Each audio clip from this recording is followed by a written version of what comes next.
Hello बच्चों, निशा PCM expert channel में मेरे सभी बच्चों का एक बार फिर से बहुत बहुत वेलकम है।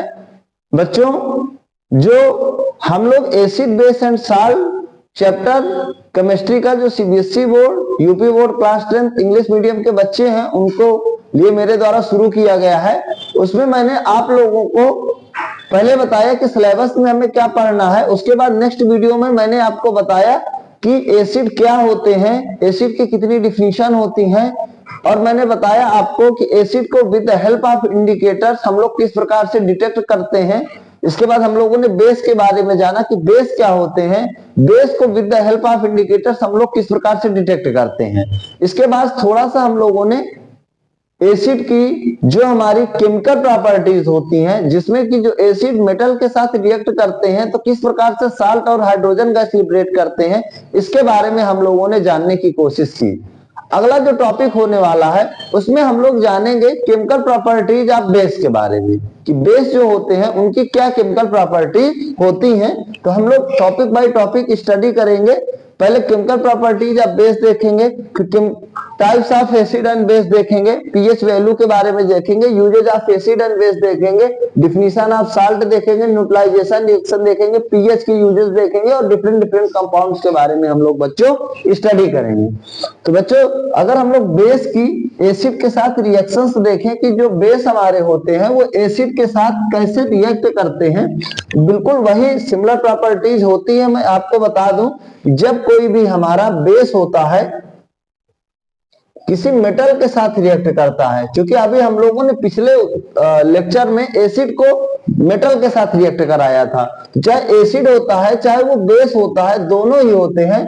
जब बच्चों वो मेटल के साथ रिएक्ट करते हैं तो हमारा साल्ट बनाते हैं और प्लस हाइड्रोजन गैस को लिबरेट करते हैं। कोई भी एसिड हो चाहे कोई भी बेस हो, जब वो मेटल के साथ रिएक्ट करता है बच्चों तो आपका साल्ट बनाता है और कौन सी गैस लिबरेट करता है, हाइड्रोजन गैस लिबरेट करता है। अगर हम लोग एग्जांपल लेने की कोशिश करें, जैसे मान लीजिए आपके पास NaOH बेस है और ये अगर जिंक के साथ रिएक्ट करेगा, किसके साथ रिएक्ट करेगा बच्चों, जिंक के साथ रिएक्ट करेगा, तो जो आपका साल्ट बनेगा सोडियम जिंकेट Na2ZnO2 और प्लस आपको कौन सी गैस लिबरेट होगी बच्चों, हाइड्रोजन गैस लिबरेट होगी। दूसरे नंबर पर मान लीजिए आपका जो बेस है वो सोडियम हाइड्रोक्साइड है, इसको हम लोगों को रिएक्ट कराना है एल्यूमिनियम के साथ, तो अगेन हमारा जो साल्ट बनेगा वो सोडियम मेटा एल्यूमिनेट बनेगा और प्लस कौन सी गैस लिबरेट होगी बच्चों, हाइड्रोजन गैस लिबरेट होगी।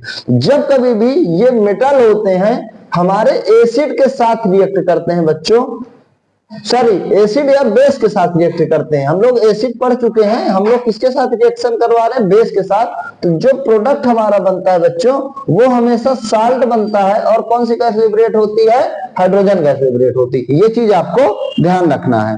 इसके बाद जो तीसरे नंबर की रिएक्शन है that is very very important for you and for us, ये चीज आपको बिल्कुल अच्छी तरीके से ध्यान रखना है।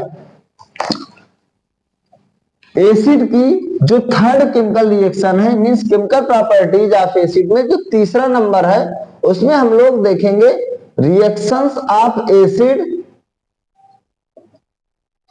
With metallic carbonate, very very important for exam point of view से, कि जब हमारा कोई भी एसिड होता है मेटालिक कार्बोनेट के साथ रिएक्शन करता है तो क्या प्रोडक्ट बनता है और वहां पे क्या रिएक्शन इन्वॉल्व होती है। बच्चों, कोई भी मेटालिक कार्बोनेट जब कभी भी एसिड के साथ बच्चों रिएक्ट करता है, कोई भी मेटालिक कार्बोनेट जब एसिड के साथ रिएक्ट करता है बच्चों तो पहला कंपाउंड आपका साल्ट बनाता है हमेशा, प्लस वाटर बनाता है, प्लस कार्बन डाइऑक्साइड गैस इसके द्वारा रिलीज होती है। ये आपको ध्यान रखना है, आपकी एग्जाम पॉइंट ऑफ व्यू से वेरी वेरी इंपॉर्टेंट है। मैंने आपको बताया है जब केमिकल प्रॉपर्टीज ऑफ एसिड शुरू करने वाला था कि वहां पर जो केमिकल रिएक्शन से एक क्वेश्चन को किस तरह से पूछा जा सकता है। आप वो वीडियो वहां पर जाके देख सकते हैं। एक ही केमिकल रिएक्शन से 5 टाइम्स से क्वेश्चंस आपसे एग्जाम में पूछे जाते हैं। चलिए हम लोग एसिड लेते हैं। आपने कहा सर एसिड हाइड्रोक्लोरिक एसिड ले लीजिए, इसको मेटालिक कार्बोनेट सोडियम कार्बोनेट ले लीजिए, तो यहाँ पे बच्चों साल्ट Na और Cl को मिलाकर बनेगा NaCl प्लस आपका वाटर बनेगा, और कौन सी गैस लिबरेट होगी? कार्बन डाइऑक्साइड गैस लिबरेट होगी। आपने कहा सर मैं एसिड H2SO4 लेना चाहता हूं, मेटालिक कार्बोनेट Na2CO3 लेना चाहता हूं। अब ये मिला के साल्ट क्या बन जाएगा बच्चों? Na2SO4 बन जाएगा प्लस वाटर बन जाएगा प्लस आपका क्या बन जाएगा बच्चों? कार्बन डाइऑक्साइड गैस लिबरेट होगी बाहर। इसके बाद आपने कहा सर मैं अब इसके बाद जो मेटालिक कार्बोनेट लेना चाहता हूं, मैग्नीशियम कार्बोनेट लेना चाहता हूं, MgCO3। क्या लेना चाहता हूं? MgCO3। तो बच्चों कोई प्रॉब्लम नहीं है, प्रोडक्ट आपका मैग्नीशियम सल्फेट बन जाएगा प्लस वाटर बन जाएगा प्लस क्या बन जाएगा? कार्बन डाइऑक्साइड गैस बन जाएगी। ये हर बार आपका क्या रहेगा बच्चों? सेम रहेगा। यहाँ पर Na और Cl मिला के साल्ट NaCl बनाएंगे, यहाँ Na और SO4 मिला के साल्ट Na2SO4 बनाएंगे, यहाँ पे Mg और SO4 मिलाकर साल्ट क्या बना लेंगे? MgSO4 बना लेंगे।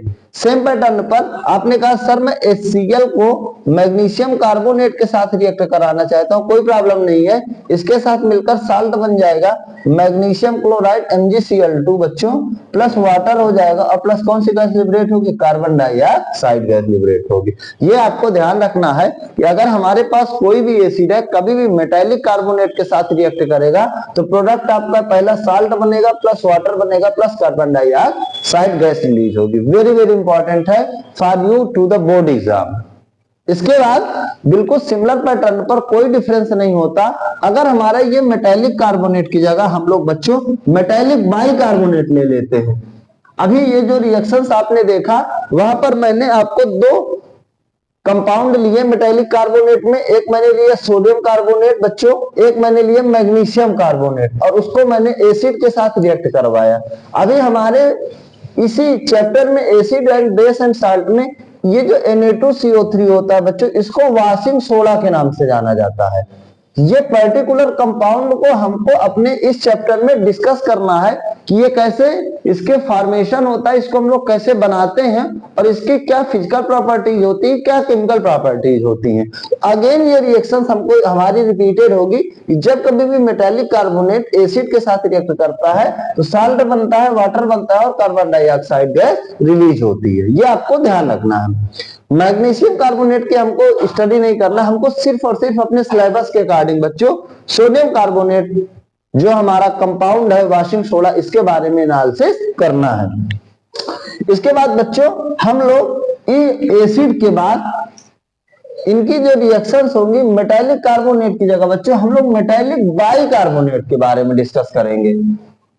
मेटालिक बाइकार्बोनेट, तो मैं बता दूं बाई का मतलब क्या होता है कि जब कभी भी जो कार्बोनेट होते हैं उनमें बीच में H इंक्लूड हो जाता है, हाइड्रोजन का एक एटम आ जाता है, सिंगल एटम। हाइड्रोजन का क्या आ जाता है बच्चों? सिंगल एटम आ जाता है, तो उसकी जो नेमिंग हो जाती है वो बाइकार्बोनेट हो जाती है। फॉर एग्जाम्पल NaHCO3 आपका हो गया। इस प्रोडक्ट का नाम बच्चों क्या होगा? Sodium bicarbonate. इस प्रोडक्ट का क्या नाम होगा बच्चों? सोडियम बाइकार्बोनेट होगा इस प्रोडक्ट का नाम। ये आपको क्या करना है बच्चों? ध्यान रखना है कि जब कभी भी, और इसी को सोडियम बाइकार्बोनेट का हो या सोडियम हाइड्रोजन कार्बोनेट आप कह सकते हो, सोडियम हाइड्रोजन कार्बोनेट, दोनों चीजों का बिल्कुल से सिमिलर है। अगर मैग्नीशियम बाइकार्बोनेट हो सकता है, पोटेशियम बाइकार्बोनेट हो सकता है, बट आपके जो सिलेबस में है वो मेटालिक बाइकार्बोनेट में सिर्फ और सिर्फ आपको किसकी स्टडी करना है? सोडियम बाइकार्बोनेट की रिएक्शंस देखना है, सोडियम हाइड्रोजन कार्बोनेट की रिएक्शन देखना है, वो भी किसके साथ देखना है बच्चों? एसिड के साथ देखना है। तो जब कभी भी सोडियम हम लोग लेंगे, भले जनरल लेंगे, मेटालिक बाइकार्बोनेट बच्चों हमारा किसी भी एसिड के साथ जब रिएक्ट करता है तो वही प्रोडक्ट बनाता है जो हम लोगों ने पीछे देखा, साल्ट प्लस बच्चों water plus carbon dioxide gas इसके द्वारा रिलीज होती है। ये आपको ध्यान रखना है। जैसे आपने कहा सर मैं मेटालिक बाइकार्बोनेट NaCO3 लिया, इसको मैंने HCl के साथ रिएक्ट कराया, तब भी बच्चों आपका इसकी हेल्प से प्रोडक्ट क्या बन जाएगा, NaCl बन जाएगा, प्लस वाटर बन जाएगा, प्लस क्या बन जाएगा बच्चों, कार्बन डाइऑक्साइड गैस रिलीज होगी। सिमिलर पैटर्न पर आपने सोडियम बाइकार्बोनेट लिया, अगला एसिड आपने लिया H2SO4 एसिड लिया, आपका प्रोडक्ट बच्चों क्या बन जाएगा, NaCl बन जाएगा, सॉरी Na2SO4 बन जाएगा। ठीक है, ये देखिए Na2SO4 बन जाएगा, प्लस वाटर बन जाएगा, प्लस क्या बन जाएगा आपका कार्बन डाइऑक्साइड गैस रिलीज हो जाएगी। ये आपको ध्यान रखना है, राइट। अब बच्चों मैं यहां पर आपको बताने की ये कोशिश करूंगा इस रिएक्शन के बारे में, हम लोग ध्यान से डिस्कस करेंगे इस रिएक्शन के बारे में। जब हमारा जो मेटालिक बाइकार्बोनेट होता है सल्फ्यूरिक एसिड के साथ रिएक्ट करता है तो साल्ट सोडियम सल्फेट बनता है, प्लस वाटर बनता है, plus carbon dioxide gas release होती है। ये रिएक्शन जिसमें कि मेटालिक बाइकार्बोनेट है, सोडियम बाइकार्बोनेट है, सल्फ्यूरिक एसिड के साथ रिएक्ट करता है, दिस रिएक्शन बिल्कुल सिमिलर पैटर्न पर यही प्रोसेस होती है हमारे फायर एक्सटिंग्विशर में। किसमें होता है, फायर एक्सटिंग्विशर में। बच्चों फायर एक्सटिंग्विशर सब लोगों ने देखा होगा, अगर मैं थोड़ा सा यहां बनाने की कोशिश करूं, आपको समझाने की यहां पर कोशिश करूं the working of fire extinguisher, तो आप इस चीज को बेहतरीन तरीके से समझ पाओगे। वर्किंग ऑफ फायर एक्सटिंग्विशर, यहां पर एक बड़ा सा सिलेंडर होता है, यहां पे ये इसका नोजल लगा होता है, आप लोगों ने देखा भी होगा, ये इसका नोजल लगा होता है जिससे कि आपकी कौन सी गैस बाहर निकलना होता है, कार्बन डाइऑक्साइड गैस निकलना होता है। और यहां पास एक जो है ऐसे ये हमारी क्या लगी होती है, सेफ्टी पिन लगी होती है। बच्चों यहां पर आपका जो कंपाउंड रहता है उसका नाम होता है सोडियम बाइकार्बोनेट होता है, और यहां पर एक छोटी सी अंदर ही सिलेंडर के, ये जो सिलेंडर है आपके, इसी के अंदर छोटी सी कांच की बोतल टाइप में, इसमें बच्चों हम लोग क्या भर देते हैं, H2SO4 सल्फ्यूरिक एसिड भर देते हैं। जब कभी भी किसी प्लेस में इन सिलेंडर्स का यूज करना होता है तो हम लोग क्या करते हैं, ये सेफ्टी पिन होती है इसको पीछे खींच देते हैं, तो जिस सेफ्टी पिन के प्रेशर की वजह से जो ये सल्फ्यूरिक एसिड हो जाता है ये ब्रेक हो जाता है, कांच होता है टूट जाता है। तो जो सल्फ्यूरिक एसिड है ये आपका क्या होता है, सोडियम बाइकार्बोनेट के साथ रिएक्ट करने लगता है। सोडियम बाइकार्बोनेट नीचे पड़ा था, इसके साथ क्या था बच्चों, सल्फ्यूरिक एसिड था, ये दोनों रिएक्ट करने लगते हैं, तो आपका क्या बनने लगता है बच्चों, साल्ट Na2SO4 बनने लगता है, वाटर बनने लगता है, और कौन सी गैस निकलने लगती है बाहर, कार्बन डाइऑक्साइड गैस निकलने लगती है। तो ये जो नोजल होता है इससे आपकी जो CO2 है सफिशिएंट अमाउंट में बाहर निकलने लगती है। और जहां कहीं भी, यहाँ पर आप लोगों ने देखा भी होगा, यहाँ पे बच्चों हैंडल लगा होता है ऊपर, जिससे कि हम लोग इसको उठाकर कहीं भी एक प्लेस से दूसरे प्लेस ले जा सकते हैं जहां पर भी आग लगी होती है। यहाँ से कार्बन डाइऑक्साइड गैस जो होती है भरपूर मात्रा में निकलती है, और जहां कहीं भी आग लगी होती है वहां पर हम ले जाकर इस CO2 को प्रेशर दे देते हैं, कार्बन डाइऑक्साइड गैस का छिड़काव कर देते हैं, जिसकी वजह से वहां पर लगी आग जो होती है उसको CO2 मिल जाती है ऑक्सीजन की बजाय, तो जो आग होती है बच्चों क्या हो जाती है, आपकी बुझ जाती है। ये होती है वर्किंग ऑफ फायर एक्सटिंग्विशर, जिसमें हम लोगों का सोडियम बाइकार्बोनेट सल्फ्यूरिक एसिड के साथ रिएक्ट करता है, साल्ट बनाता है, वाटर बनाता है, और कार्बन डाइऑक्साइड गैस रिलीज करता है। ये हमारी रिएक्शंस हैं, और ये हमारे मेटालिक बाइकार्बोनेट का जब एसिड के साथ हम लोग रिएक्ट करते हैं तो अपने यूजुअल लाइफ में इसके क्या है बच्चों, यूज है। ये आपको ध्यान रखना है, वेरी वेरी इंपॉर्टेंट है for you and for us. इसके बाद बच्चों मेटालिक कार्बोनेट या मेटालिक बाइकार्बोनेट जब हमारा एसिड के साथ रिएक्ट करता है। उसके बारे में हम लोगों ने देखा कि साल्ट बनता है, वाटर बनता है और कौन सी गैस लिबरेट होती है बच्चों, कार्बन डाइऑक्साइड गैस रिलीज होती है। इसके बाद बहुत ही प्यारा topic, I will tell you about the pH value. मैंने बताया भी है कि इसका पीएच वैल्यू का आपके लाइफ में क्या क्या यूज है और इन पर किस प्रकार के बेस्ड आपके न्यूमेरिकल बन सकते हैं, इसके बारे में हम लोग जानने की कोशिश करेंगे। कोई भी चीज आपकी छूटने नहीं पाएगी, ये मेरी पूरी कोशिश रहेगी, आप उसको बेहतरीन तरीके से कर पाएंगे एक प्रॉपर ऑर्डर में। बच्चों पीएच वैल्यू या इसी को हम लोग पीएच स्केल के बारे में हम लोग डिस्कस करेंगे with the help of the pH value. क्या मतलब होता है पीएच स्केल का, कैसे पीएच वैल्यू डिटरमाइन करते हैं, इन सब चीजों के बारे में हम लोग यहाँ पे जानने वाले हैं। बच्चों एक केमिस्ट्रिशियन थे जिनका नाम था एसपीएल सोरेनसन। एसपीएल सोरेनसन ने ये बताया कि अगर आपको एग्जैक्ट में कोई भी एसिड है उसको ये बताना है, मान लो आपके पास 2 एसिड है, उन्हें आपको क्या करना है बच्चों, कंपेयर करना है। Which one more is acidic,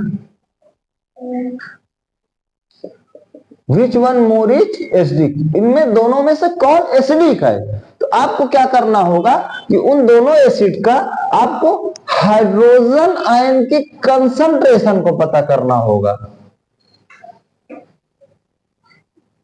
क्या पता करना होगा बच्चों, हाइड्रोजन आयन की कंसंट्रेशन को पता करना होगा। और इस हाइड्रोजन आयन की कंसंट्रेशन की हेल्प से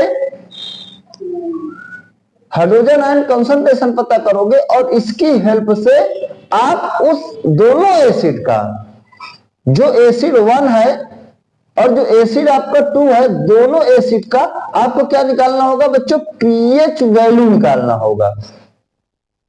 पीएच वैल्यू निकालना होगा। मैं सिखाऊंगा कि पीएच वैल्यू कैसे निकालते हैं। जिसका पीएच वैल्यू कम आएगा, लीस्ट पीएच वैल्यू होगी।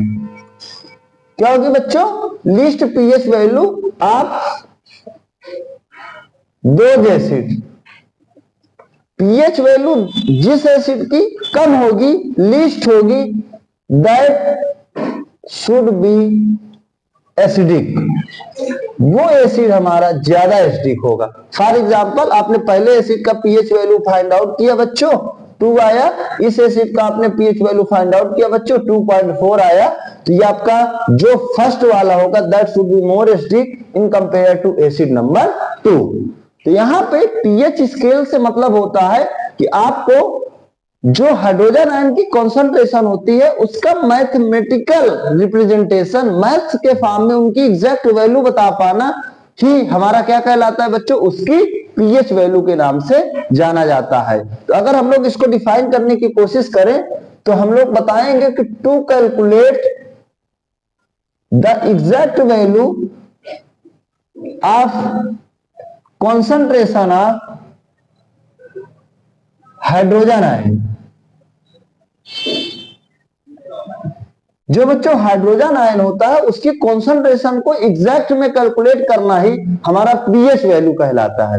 अब हम लोग इसको कैलकुलेट कैसे करते हैं इसके बारे में हम लोग जानते हैं। तो बच्चों जो पीएच की वैल्यू होती है मैथमेटिकल फॉर्म में वो क्या होती है, द नेगेटिव लॉगरिथम। इसका मतलब मैं अच्छे से आपको अभी समझा रहा हूं, the negative logarithm of concentration of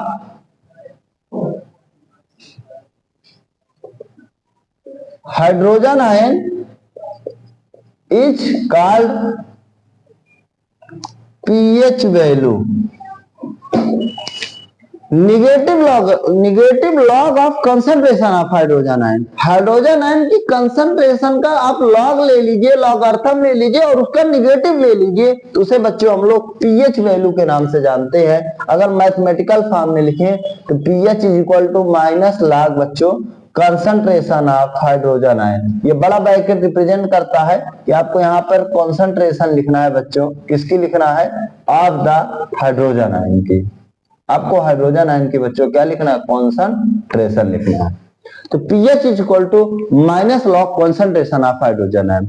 बच्चों मैं थोड़ा सा डिटेल में डिस्कस कर देता हूं। लॉग जिसका फुल फॉर्म होता है बच्चों लॉगरिथम।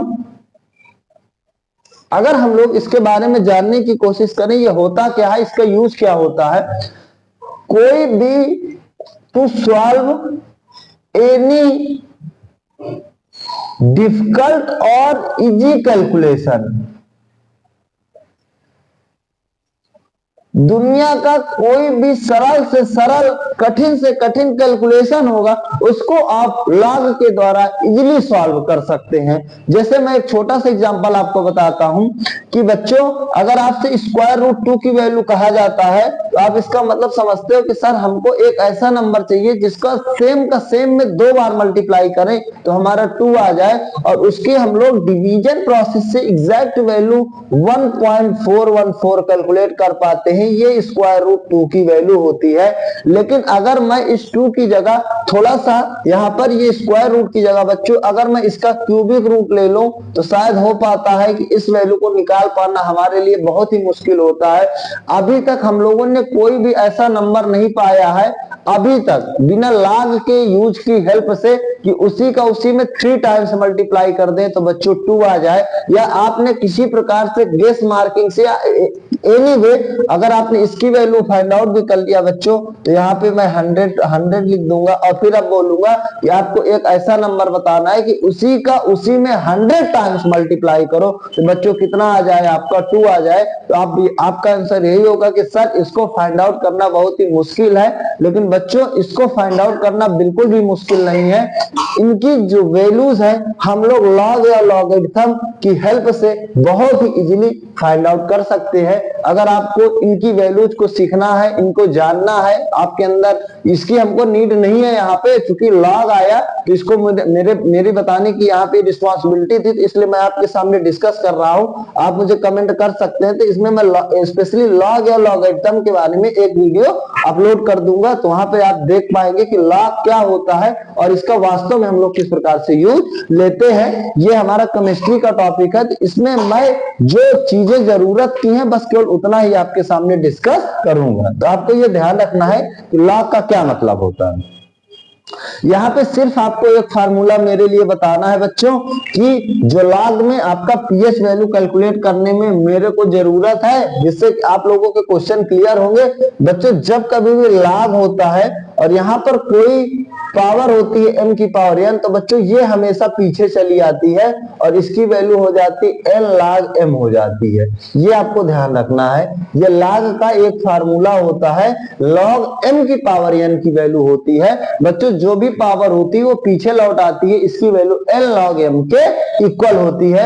दूसरी बात बच्चों बता दूं कि कभी भी आपको जैसे log में मैं सिर्फ 10, log में बच्चों सिर्फ 100 इनकी मुझको जरूरत है, log में बच्चों 1000 इनकी वैल्यूज की बात करूंगा, तो आपका आंसर होगा सर यहाँ पे जितने जीरो होते हैं तो एक जीरो है तो यहाँ पे log 10 की वैल्यू बच्चों 1 हो जाएगी, log 100 आएगा तो यहाँ पे 2 जीरो होंगे तो इसकी वैल्यू बच्चों 2 हो जाएगी, log 1000 आएगा तो यहाँ पर बच्चों 3 जीरो है तो इसकी वैल्यू कितनी हो जाएगी, 3 हो जाएगी।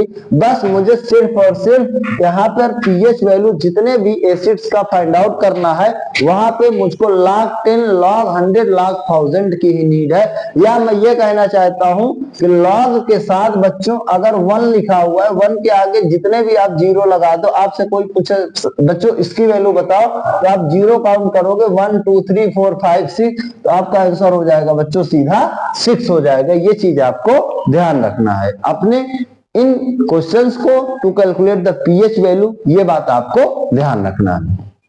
चलिए तो ये एक मेरा फार्मूला बना जिसकी हेल्प से मैं अभी न्यूमेरिकल कराऊंगा आपको कि आप किस तरह से इजीली आप पीएच वैल्यू जो है अपने जो भी जिनके हाइड्रोजन आयन के कंसंट्रेशन आपको पता होगा उनकी आप कैलकुलेट कर सकते हैं। इसके बाद बच्चों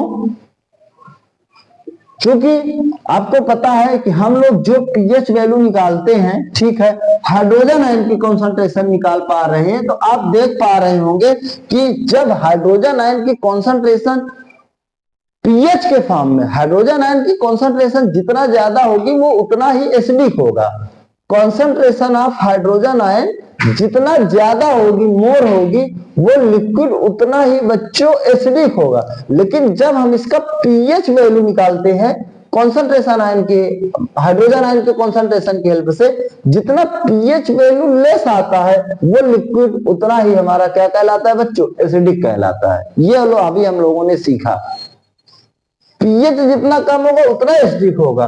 कंसंट्रेशन में हाइड्रोजन आयन की कंसंट्रेशन ज्यादा जितना होगी उतना बच्चों एसिडिक होगा। तो हमको यहाँ पर जो चैप्टर पढ़ रहे हैं वो एसिड एंड बेस के बारे में पढ़ रहे हैं और सॉल्ट के बारे में पढ़ रहे हैं। तो अगर आप जान पाओगे बच्चों, एक स्टैंडर्ड वैल्यू मैं बता दूं कि यहाँ पे जितने भी आपके पास लिक्विड है, आइदर एसिड और बेस और सॉल्ट, चाहे एसिड आए चाहे बेस आए सॉल्ट आए, अगर आप उनकी एक रेंज डिसाइड करोगे तो सभी की जो पीएच वैल्यू आती है बच्चों वो रेंज होती है 0 to 14। 0 होगी या 0 से 14 के बीच में होगी या तो 14 होगी। ये इनकी बच्चों क्या होती है, पीएच वैल्यू की रेंज होती है। और जितने भी हमारे पास एसिड्स हैं या बेस है या उनके सॉल्ट हैं, जब हमको पीएच वैल्यू को ये 0 से 14 की एक टेबल के फॉर्म में लिखने की कोशिश किया, 0 to बच्चों 14, तो यहाँ पे हमको निकल के आई वैल्यू कि हमारी जो वैल्यूज है जो 7 से कम है, मीन्स 0 to 7 है। 7 हमको नहीं कंक्लूड करना है, ध्यान रखना है, 0 to 7, 7 से कम है और 0 से बड़ी है, उन सारे 1 2 3 4 5 6 ये सारे जिनकी पीएच वैल्यू इनके रेंज में आई 0 to 7, वो सारे हमारे किस कैटेगरी में चले गए, एसिडिक कैटेगरी में चले गए। इट मींस जिनकी पीएच वैल्यू बच्चों लेस देन 7 होती है वो 100% हमारे लिक्विड किस कैटेगरी में होते हैं, एसिडिक कैटेगरी में होते हैं। और जिनका पीएच वैल्यू बच्चों एग्जैक्ट में 7 आया वो सब हमारे सॉल्ट गए और उनको हम लोग बच्चों किस कैटेगरी में रखते हैं, न्यूट्रल कैटेगरी में रखते हैं, नाइदर एसिडिक नॉर बेसिक। और जिनका पीएच वैल्यू 7 से ज्यादा था, 8 9 10 11 12 13 14, 7 से ज्यादा 14 से कम, उन बच्चों सारे इस जो कैटेगरी के हमारे कंपाउंड थे उनका नेचर क्या था, बेसिक था। तो इनकी जो पीएच वैल्यू आई बच्चों वो क्या आई, हमेशा ग्रेटर देन 7 आई। ये चीज आपको ध्यान रखना है। 7 से कम होगा तो एसिडिक, 7 होगा तो न्यूट्रल और ग्रेटर देन 7 होगा तो बच्चों बेसिक होगा। और यहाँ पर हम लोग देख पाएंगे कि एसिडिक वालों में कॉन्सेंट्रेशन ऑफ हाइड्रोजन आयन ज्यादा थी, कॉन्सेंट्रेशन ऑफ हाइड्रोक्साइड आयन कम थी। यहाँ पे दोनों की ही कॉन्सेंट्रेशन बिल्कुल बच्चों इक्वल आपको मिली, जिसकी वजह से ओवरऑल जो आपका कंपाउंड था वो न्यूट्रल था। और यहाँ पर बच्चों हाइड्रोजन आयन की कंसेंट्रेशन कम थी और हाइड्रोक्साइड आयन की कंसेंट्रेशन ज्यादा होती है। ठीक है, ये आपको ध्यान रखना है।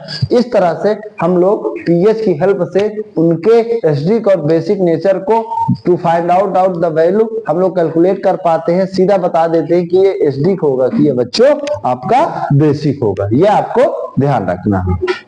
इसके बाद आप यहाँ पे देख पा रहे हैं कि एसिडिक और बेसिक में हम लोगों को दो कंसंट्रेशन कंपेयर करना होता है। अगर हाइड्रोजन आयन की कंसंट्रेशन ज्यादा है तो उसका नेचर बच्चों एसिडिक होगा, और अगर हाइड्रोक्साइड आयन का कंसंट्रेशन ज्यादा है बच्चों तो उसका नेचर हमारा क्या होगा, बेसिक होगा। और ये एग्जाम में आपसे पूछा जाता है कि पीएच वैल्यू जो आपकी ये रेंज होती है बच्चों वो कहां से कहां तक होती है। तो बच्चों कई बार आप बाय मिस्टेक क्या नहीं पता रहता कि हम लोग 1 to 14 लेते हैं, 14 तो याद रहता है लेकिन स्टार्टिंग का नंबर नहीं पता रहता कि 0 to 14 होता है तो 1 to 14 होता है।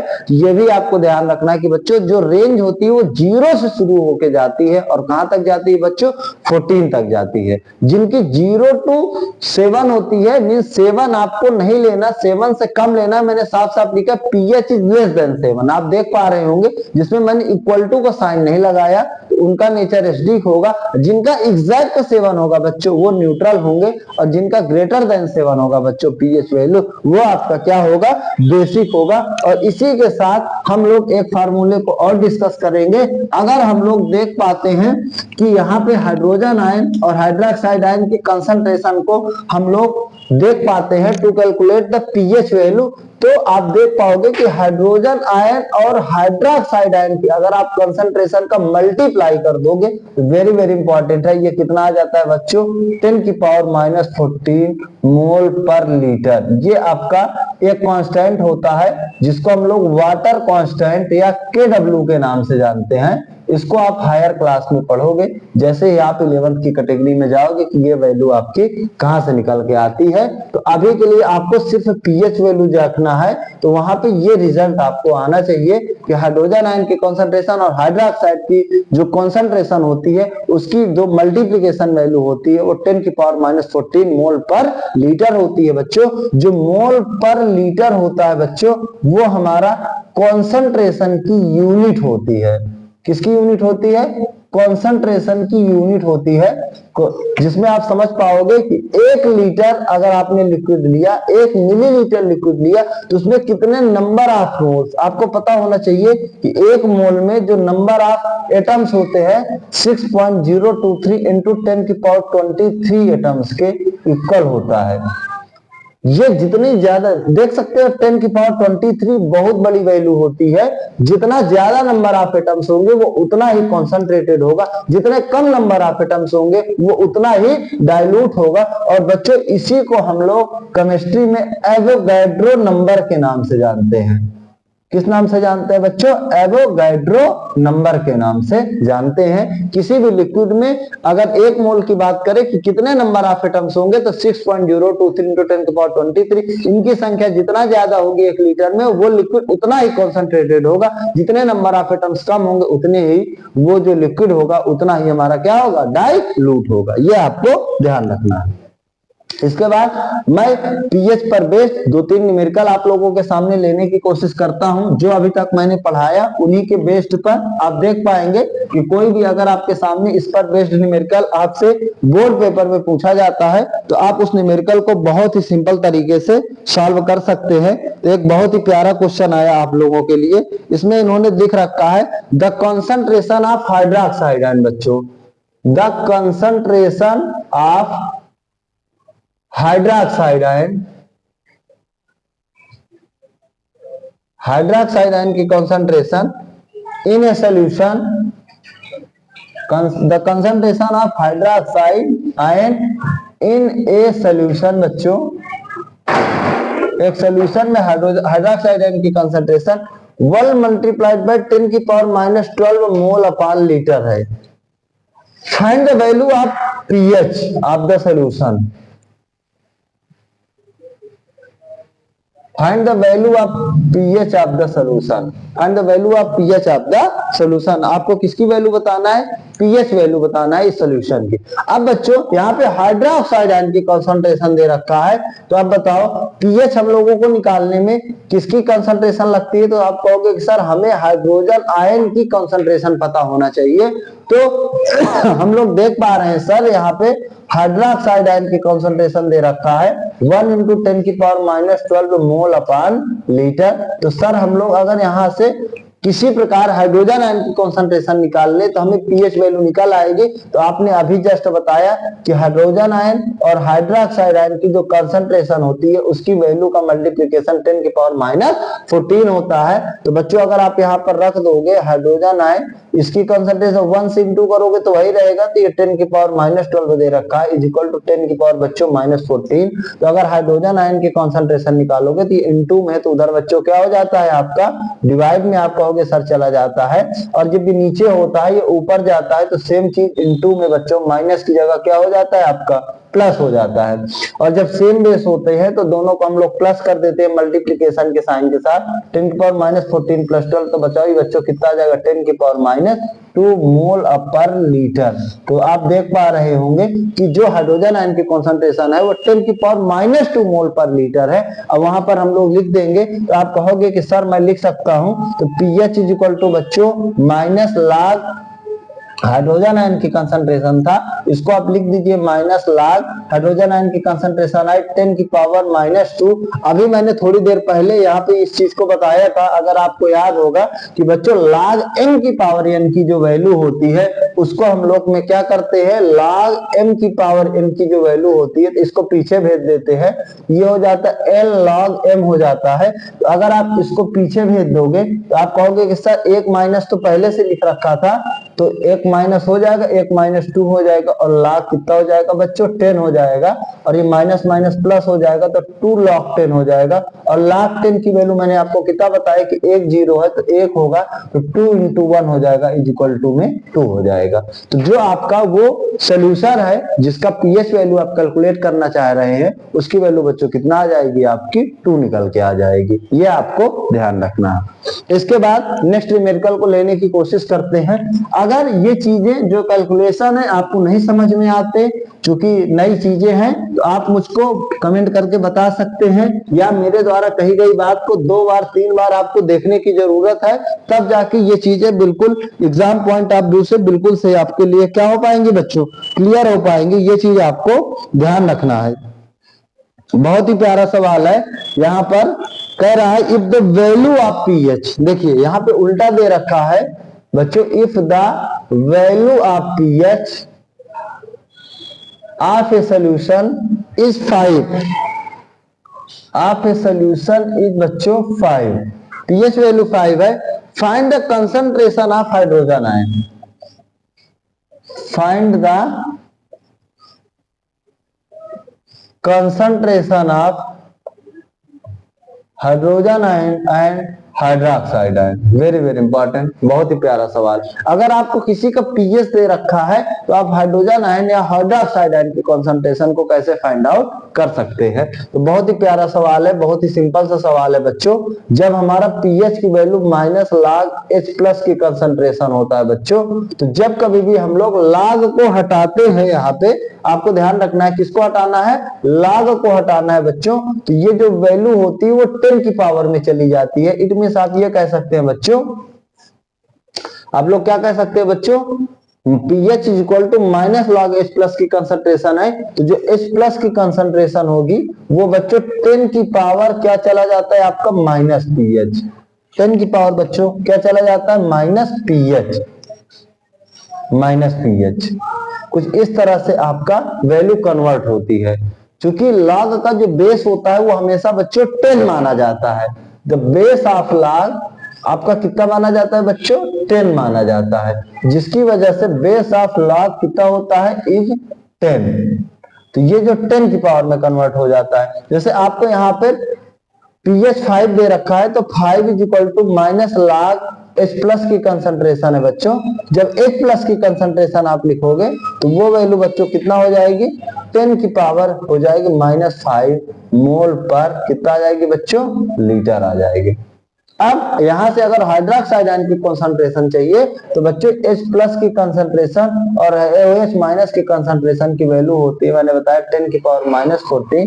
तो अगर H प्लस की जगह आप रख दोगे 10 की पावर माइनस 5, ठीक है, कितना रख दोगे, H प्लस की कंसंट्रेशन की जगह 10 की power minus 5 into OH minus की कंसंट्रेशन आपको चाहिए इज इक्वल टू 10 की पावर माइनस 14। तो बताओ बच्चों OH माइनस की कंसंट्रेशन की वैल्यू कितना हो जाएगी, 10 की पावर माइनस 14 डिवाइडेड बाय 10 की पावर कितना हो जाएगा, माइनस 5। अभी मैंने बताया ऊपर चला जाएगा, ये डिवाइड है तो किसमें हो जाएगा, इनटू में, लेकिन प्लस साइन हो जाएगा, तो इनटू में प्लस ऐड हो जाता है, माइनस 14 प्लस 5। OH माइनस की कंसंट्रेशन माइनस 14 प्लस 5, एक प्लस एक माइनस है, दोनों माइनस हो जाएगा, तो आ जाएगा 10 की पावर माइनस 9 मोल पर litre. That is your final answer. तो जो हाइड्रोक्साइड आयन की कंसंट्रेशन आई उसकी वैल्यू बच्चों 10 की पावर माइनस 9 मोल, 10 की पावर माइनस 9 मोल पर लीटर, और जो हाइड्रोजन आयन की कंसंट्रेशन आई उसकी वैल्यू बच्चों कितना आई, 10 की पावर माइनस 5 मोल पर लीटर। ये चीज आपको ध्यान रखना है। ऐसे छोटे छोटे क्वेश्चन ही